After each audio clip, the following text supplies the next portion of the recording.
So apparently Grace's nerdy electrolyte chat in episode 1 was a hit and Grace is buzzing. And in a very wholesome plot twist, we now have Ocean, Grace's favourite electrolyte brand, sponsoring this whole series. Honestly, it's a dream. And because they are angels, they've given us a juicy discount code just for Two's Company listeners. But first, I just want to remind you why electrolytes matter, even if you're not, say, a 10K loving, sweaty for fun athlete like Sophie over here. I feel attacked already. Hydration actually starts on a cellular level. Your cells don't just want plain water. In fact, too much non-mineral water can do more harm than good. They need minerals like magnesium, potassium, chloride, and sodium to get all their tiny, important cellular jobs done. And let's not forget that our cellular function is the backbone of our physiology and our health, folks. But here's the kicker. Because loads of electrolyte brands are basically salt slushies with random flavourings and sweeteners chucked in. And you really just don't need all that nonsense. Okay, yes, I have definitely been drinking the nonsense once. So Ocean is pure, simple, unadulterated goodness. No weird stuff. It comes in this very easy pump bottle, so you know exactly how much to measure into your glass. I tend to have it first thing in the morning, especially because you're at your most dehydrated first thing. Wait, you're saying that my first thing cup of tea isn't hydration? I'm saying we'll circle back to that with love and compassion, Soph. Right. Anyway, Ocean are giving you 10% off with the code Two's Company. That's 2 the number, you know the drill. Pop that in at checkout at drinkocean.co, Ocean spelled OSHUN. We genuinely love this stuff and we really hope you do too. Big thanks to Ocean.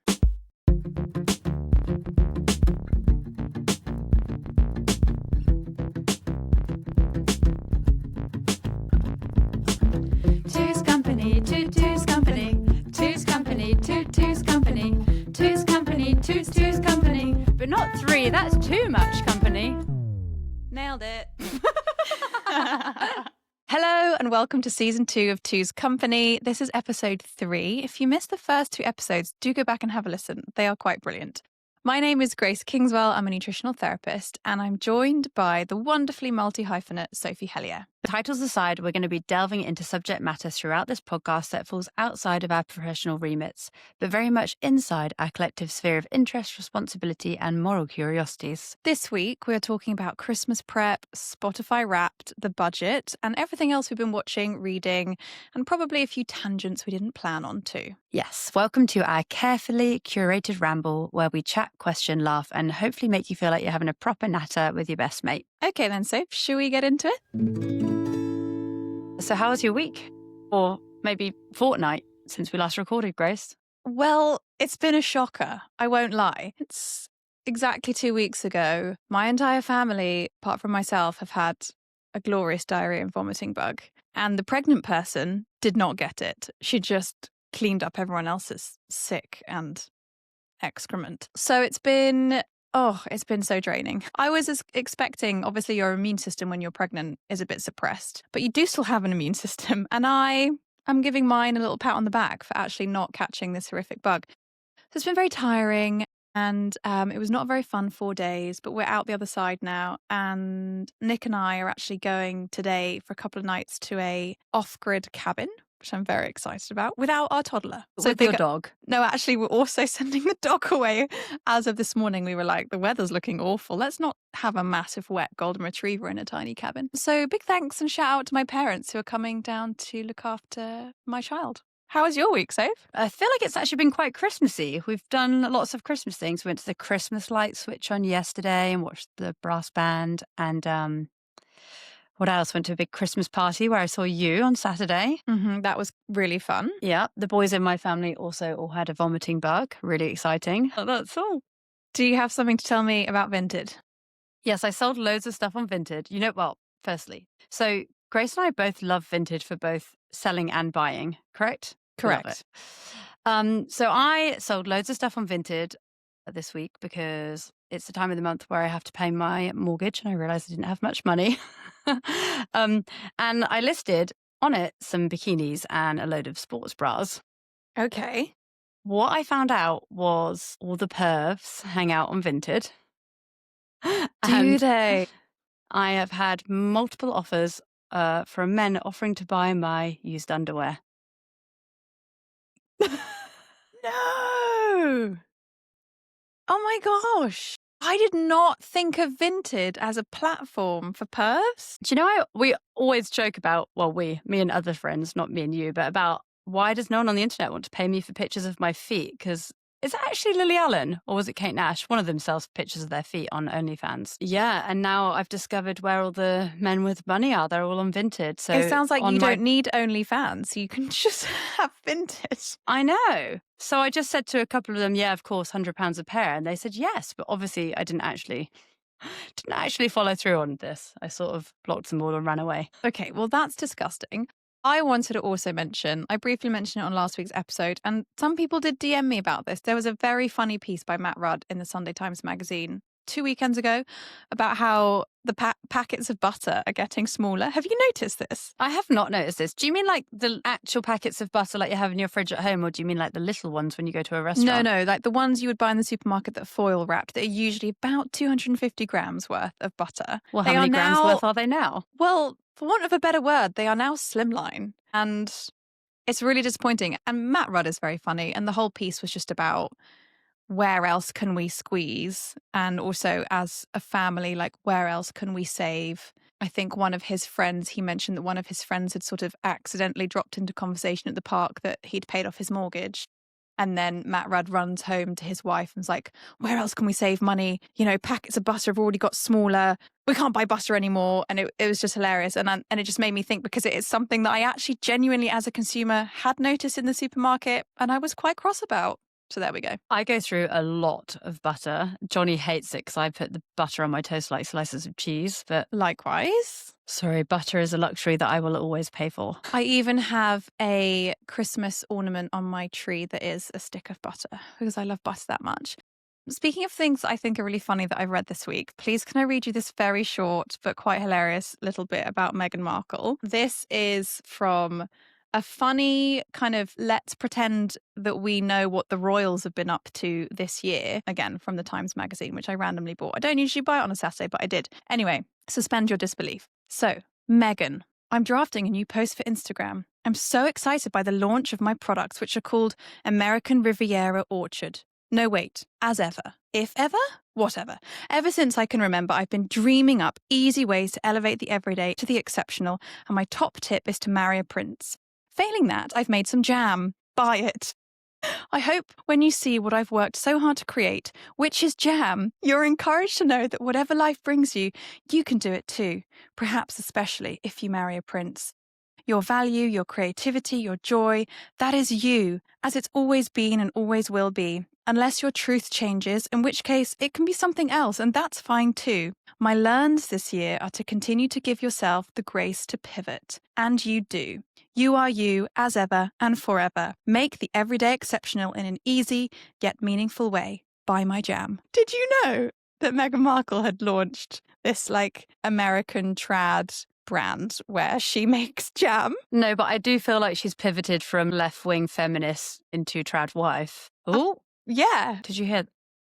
My computer just pinged. Johnny's texting me. Go away, Johnny. So she basically, as you're saying, has done this massive pivot from left-wing feminist to trad wife. There was even a TV show where it was kind of like Mary Berry, you know, she's making wholesome jams and pies and inspiring you to be you. I did see a clip of that, of her rainbow platter for breakfast for her children. Yeah. Anyway, I just found that really funny. Her top tip for marrying a prince. Yeah. Have I ever told you this? When they went on Will's stag do, they went surfing at a secret spot in North Devon where I surf a lot. Why Or did they used to go surf on a their lot. stag do in the UK if they could go anywhere? I don't know. I think they just had a little lads surfing trip. Because the surf Anyway, in the UK is really good. Okay, anyway, carry on. it is actually very good in some places. Okay, well, I'm married to an Australian, so don't hate me. They were just leaving the surf spot as I arrived, and I was like, damn, because that was my one chance to meet Harry in the lineup and just be like, oh, fall in love with a prince casually surfing. Maybe you could have given him some surfing tips as well. I can see He's this actually all right happening. at surfing. Is he? Yeah, I know. Yeah. I'm sorry that didn't happen for you. But also, I really like Johnny, so let's just not. In other news, we both put our Christmas trees up. Mine is a real tree. Sophie's is made of pieces of wood. Discuss. Christmas was never a huge event in my, let's say, quite broken family, slightly broken family. We didn't even usually have a tree. My mum's a Christian, and she always insisted Christmas trees were a pagan symbol. And to be fair, she is right. The whole thing started as a pagan winter solstice tradition using evergreens as a symbol of light and life. But for years, I assumed Christmas trees were terrible for the environment. But it turns out it's complicated. So when they're growing, they're absorbing carbon dioxide. So in a way, they're doing something good. But the issue is what happens afterwards. So if you put them into landfill, they decompose and release methane, which isn't exactly festive. So yeah, it's all about how you get rid of your Christmas tree. But honestly, the main reason that we don't have one is Grace Kingswell. My house is tiny. Like, where would we even put one in this house? Have you seen you can get tiny Christmas, like coffee table Christmas trees? Well, here I have an adorable homemade driftwood coffee table sized Christmas tree.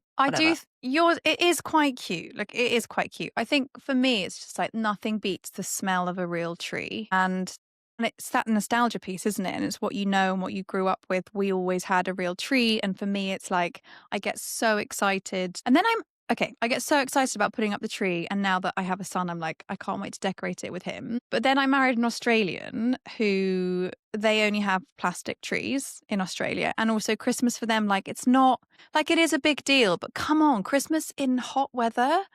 It's not Christmas. And Nick, like the first few years when we were together living in London, I was like, let's decorate the tree. And he'd be like, you do it. And it made me so sad. He actually got involved this year, I think, just because we now have Jude.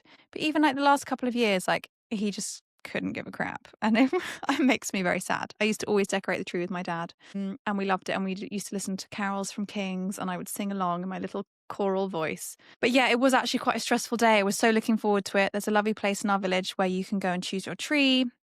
And they cut it down for you and then they grow new ones throughout the year. I hyped it up a lot. He was so excited that the whole day became really overwhelming. And when it came to actually decorating the tree, like there was just meltdown after meltdown. And actually, I didn't enjoy it that much or as much as I thought I would. Oh, I know. Yeah. Well, I guess that's one of the reasons I don't have a tree, because it's not nostalgic for me because we didn't have one as a kid. But I am trying to make Christmas a magical experience for my little one, because I want him to always come home at Christmas when he's older and has a boyfriend or a girlfriend. I want him to still come home. So my house is currently covered in paper chains that you made together, which is lovely. Maybe when he's older, he'll tell his girlfriend or boyfriend very fondly about his little sad wooden tree. I think it's really cute. So I actually used to make these and sell them on the craft market for like €50 a tree. So wow. There you go. There you go. All right. Okay. Moving on. We have a new jingle. Everybody, are you ready? Here it is.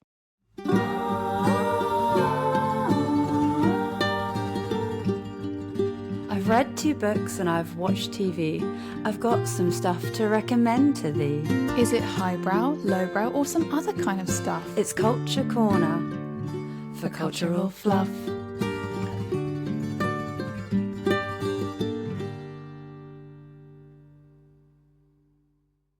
I felt the need to explain the jingles. So Grace and I are very big fans of Australian TV. Wait, I say Australian. Is it Australian? New Zealand? No, New Zealand, my friend. New Zealand. Start again.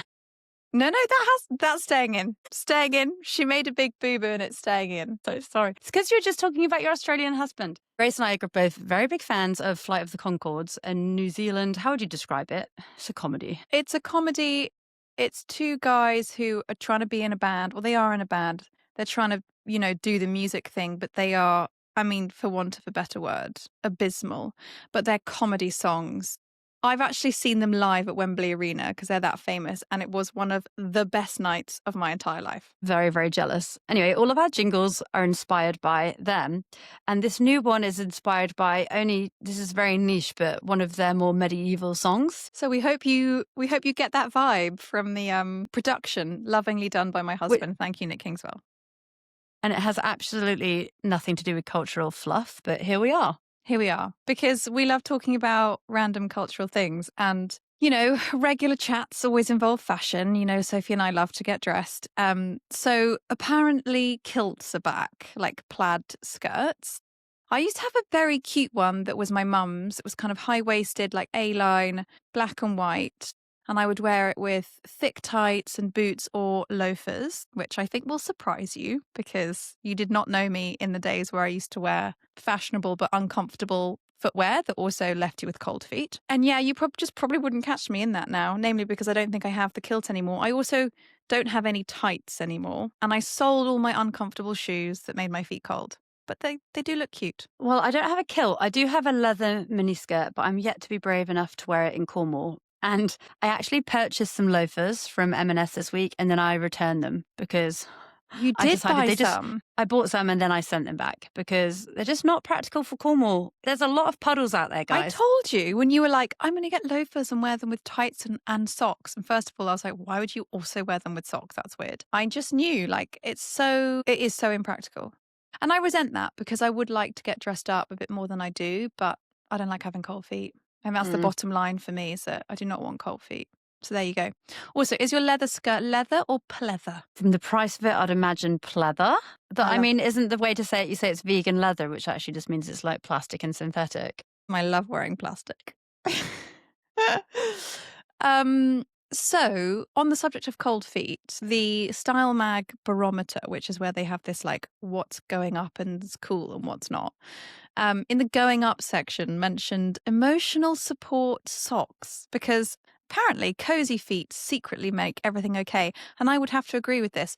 I think it's a very good opportunity now to talk about the fact that Sophie doesn't believe that legs get cold. Legs don't get cold. I genuinely think legs are just not that sensitive to cold. Sorry, it's still part of your body. It connects. How, listeners, come on, please write in. Like, legs get cold. This is ridiculous. No, man. I wear a very cozy, like I'm always wearing some kind of cashmere bed sock and either with a thermal lime Blundstone or Doc Marten.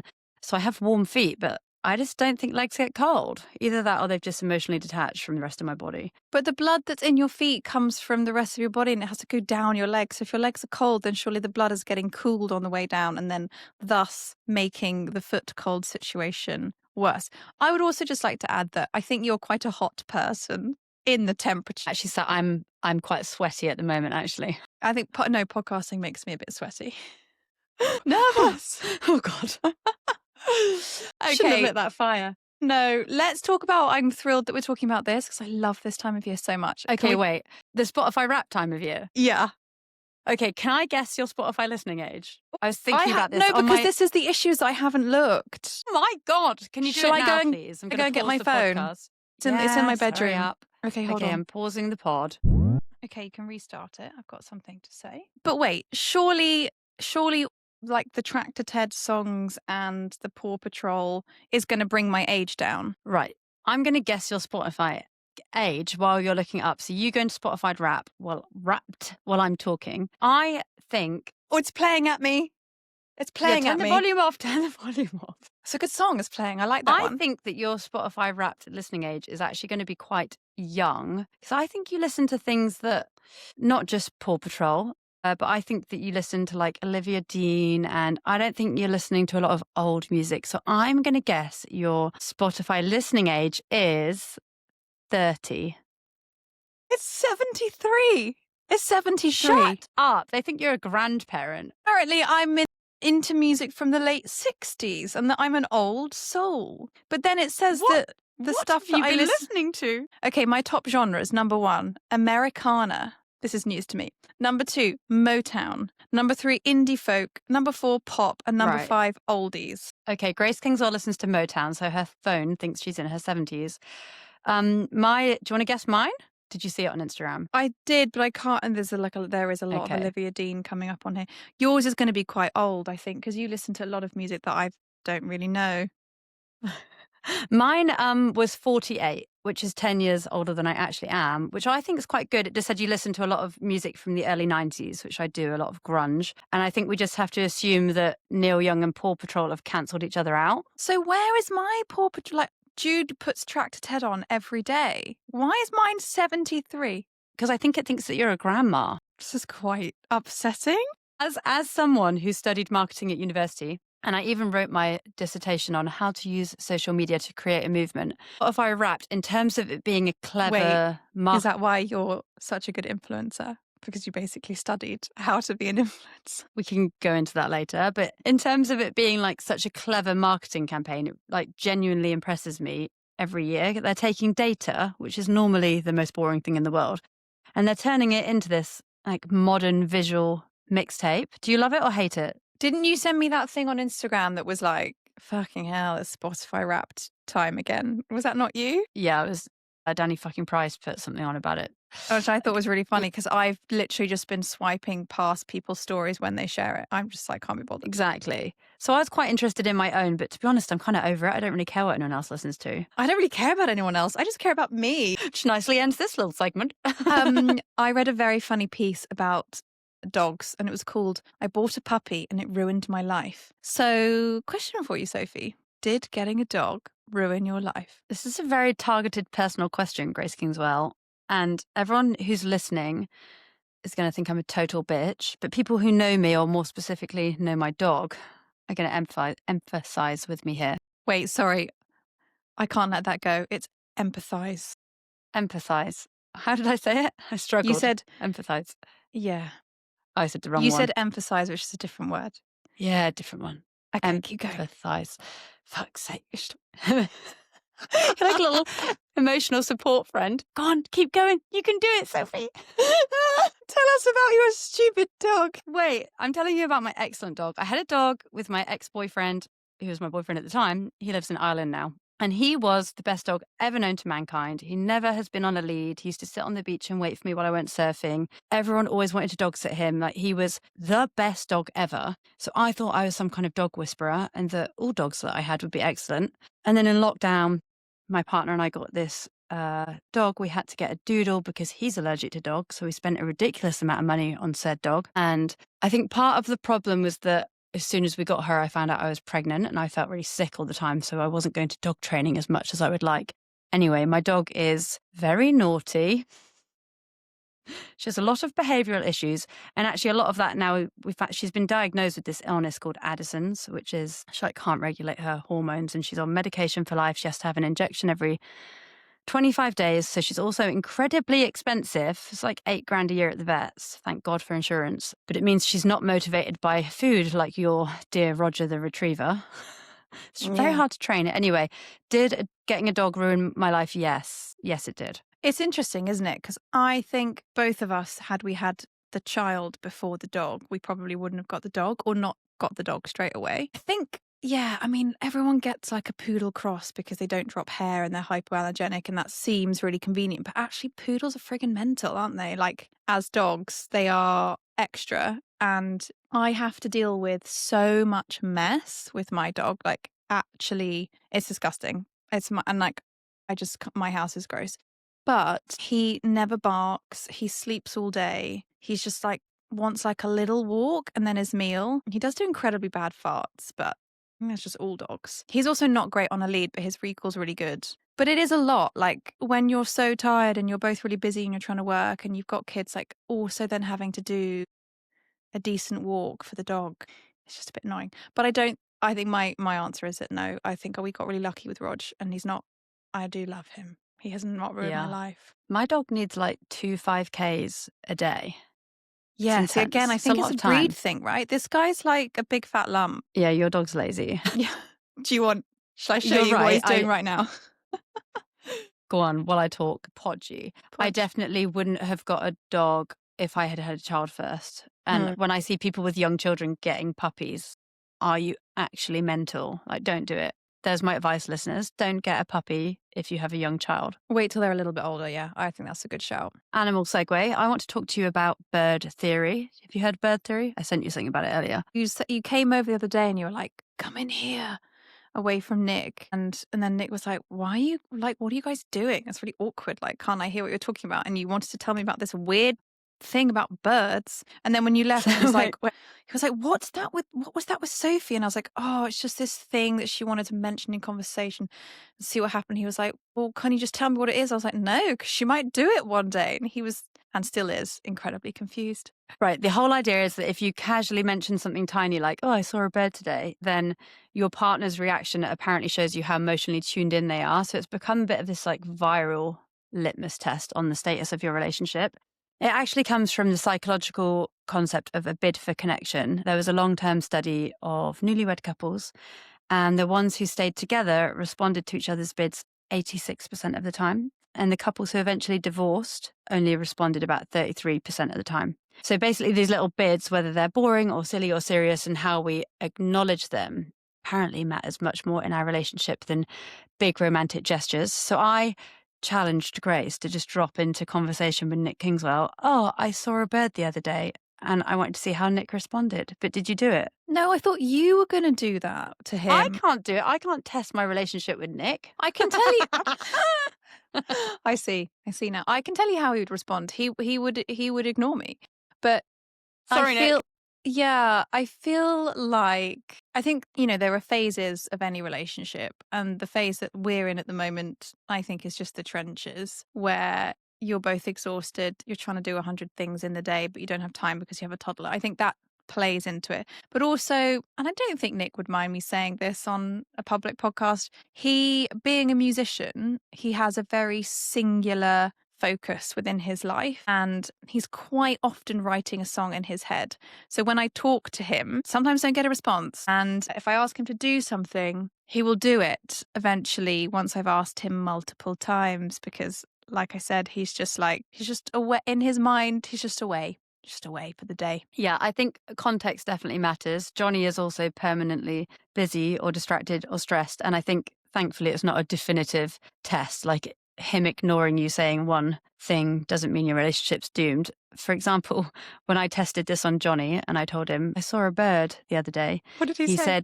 He said, can you go and clean the dog's bum? She's got diarrhea. So he also ignored me and just gave me a totally different task. That's so brilliant.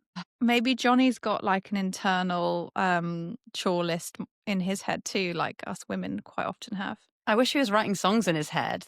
That sounds much more romantic. Well, he helps us write all of our jingles. Big up Johnny. Johnny is good at writing jingles, fair. 1, 2, 3, 4. Explain it to me, unprofessionally. I'll keep it short and concise. Yeah, that'd be nice.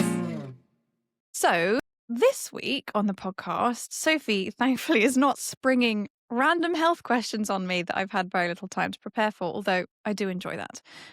So explain it to me. We're going to talk about the budget. I've tried to be a really good adult and read lots of stuff about this because I was quite interested when it came out. So actually, I wouldn't say I'm an idiot. I'm not that ignorant about it, but we could do an explain it to me in reverse. I think we're explaining this to each other as we go. Yeah. But let's take it back to the start. The budget is a big political event where the government outlines its spending and taxations for the upcoming year. And this one's interesting because Labour's time in government has been, let's say, underwhelming. So they claim they had this monetary black hole of 22 billion or whatever it was, caused by years of Tory governments. The concerning part about Labour's budget is the fact that it was based on some slightly dodgy OBR forecasting. That's the Office for Budget Responsibility. So it seems a bit like Labour was pulling the wool over people's eyes and things weren't necessarily as gloomy as they made out. So far, I have gleaned the following. 1, the state pension is rising by about £500 a year, making the yearly total £12,547.60.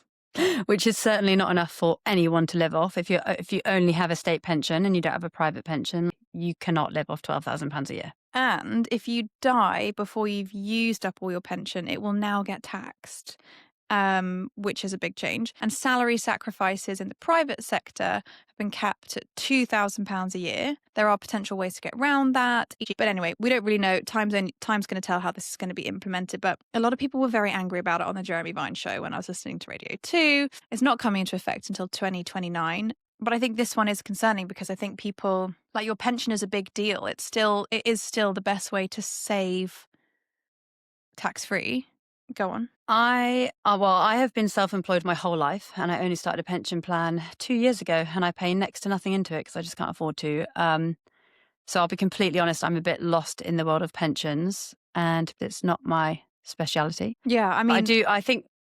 No, I was going to say likewise. I think I've got about £1,000 in a pension that my employer put in when I did have a job. But again, being self-employed, like, I'm just so bad at adulting. I very rarely remember to, if ever, put any money in my pension. Help! We're both doomed.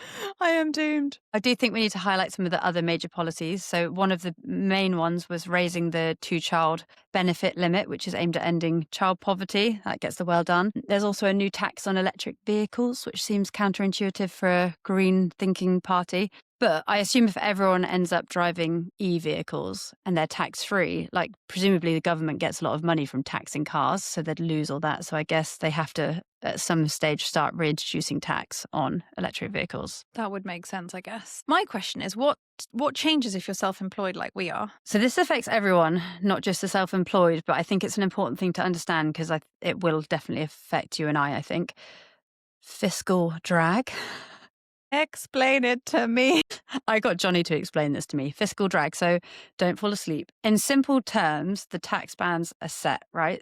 So if you earn, I think it's about 12 to 50K a year, you pay 20% tax. If you earn 50 to 150 a year, you pay about 40% tax.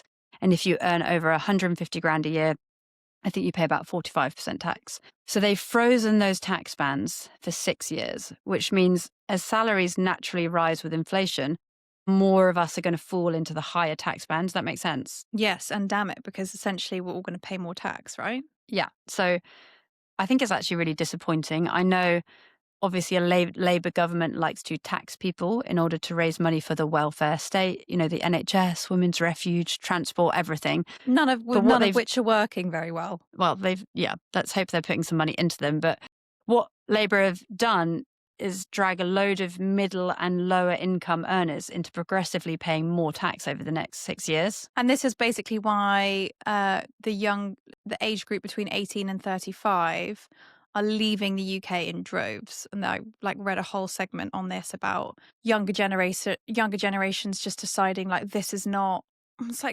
pretty true.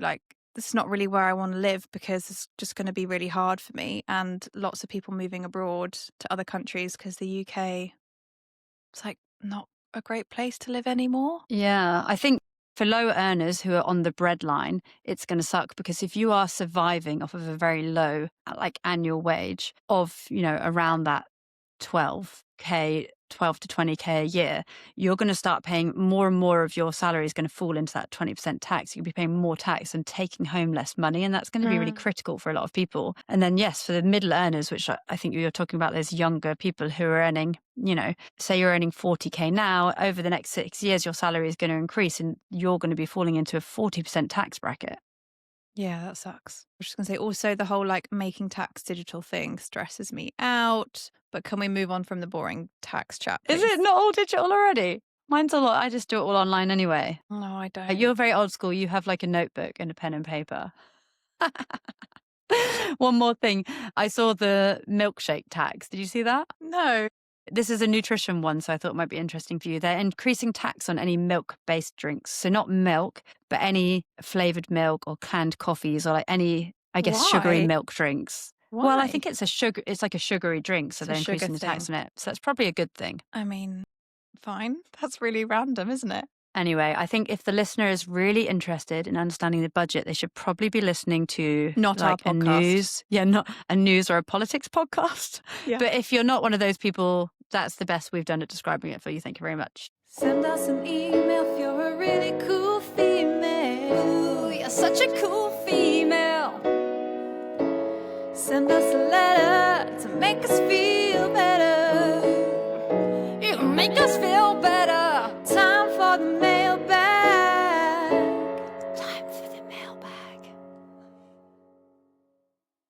Okay, mailbag question. What is your favourite Christmas movie and why? Well, this is very easy for me to answer. And it's very cliche. And I think I know every single line of it and could narrate it to you.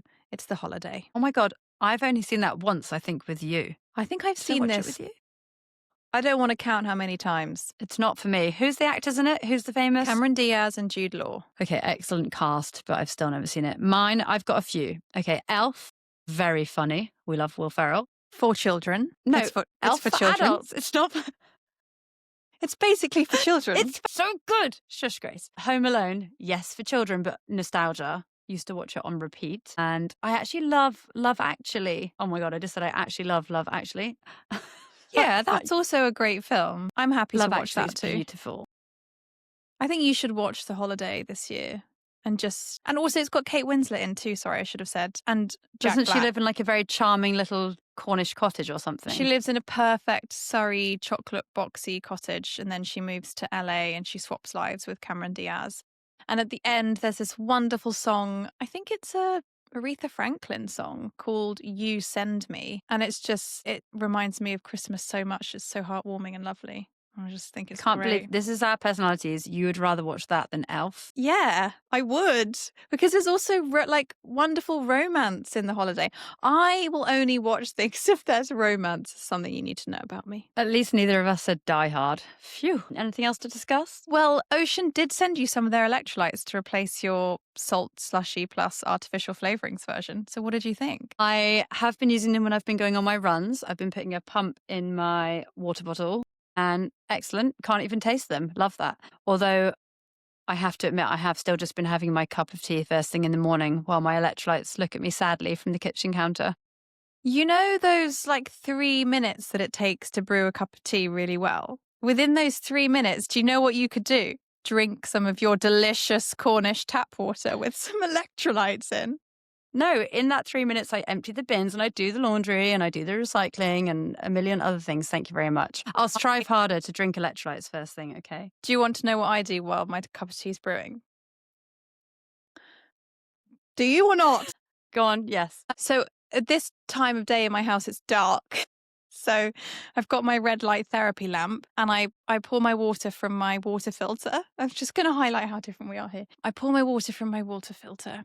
I then stir it to create a vortex so that my water structures itself whilst shining my red light on my water. I add my minerals because that also helps to structure my water. And then I drink it really mindfully, being super grateful for the amazing, life-giving, structured, beautiful water that I am consuming to hydrate my cells and support my mitochondrial function before I drink my lovely cup of tea. Okay, Meghan Markle.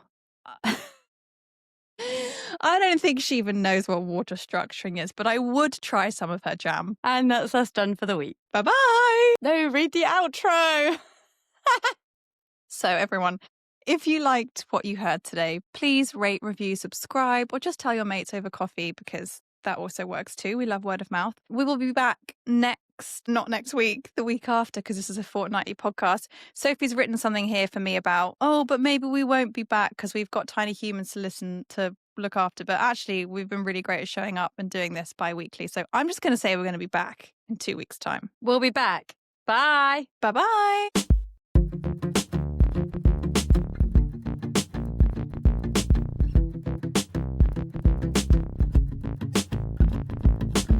Two's company, two's company, two's company, two's company, two's company, two's company. But not 3, that's too much company. Nailed it.